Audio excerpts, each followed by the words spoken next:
MCP is everywhere. 150 million SDK downloads, 7,000 publicly accessible servers. Every major AI company supports it. And most teams shipping it in production have no idea how many things are about to break. I've been building with MCP since early 2025. What follows is everything I wish someone had told me before I put it in front of real users. Let's start with the architecture.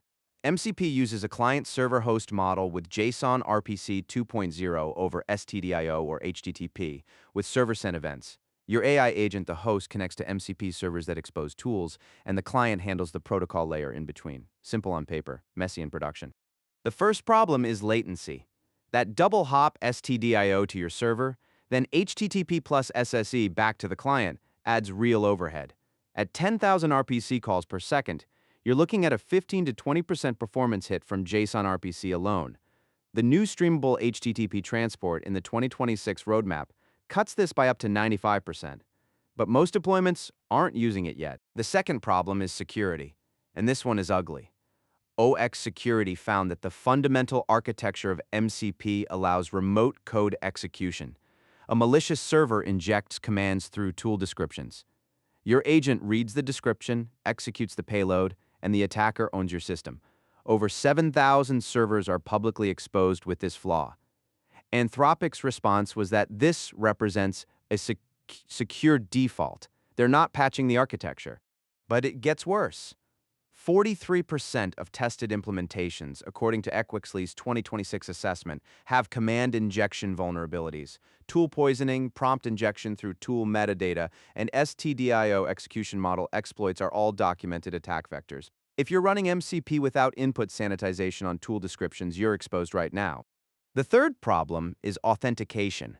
Most production deployments are using static API keys baked into CI/CD configs.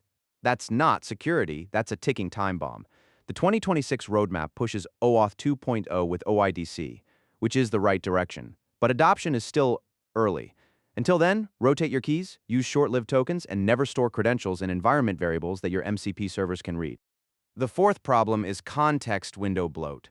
MCP servers that dump verbose tool descriptions into every request are quietly burning through your context window. Each tool registration includes a description, parameter schema, and examples. Multiply that by 20 servers and you're spending 30% of your context on tool metadata before the user even asks a question. So what does the 2026 roadmap actually fix? 3 things. First, stateless horizontal scaling so you can run MCP servers behind a load balancer without sticky sessions.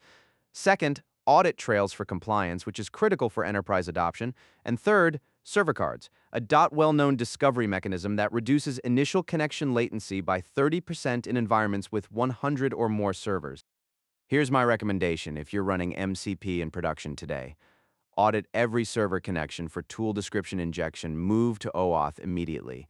Implement tool description caching to reduce context bloat, and monitor your RPC latency because the performance cliff is real and it shows up at scale, not in testing. MCP is the right protocol. The design is sound, but the current state of production deployments is a minefield of security holes, performance bottlenecks, and authentication shortcuts. Fix them before your users find them. Subscribe to Neeraj for more.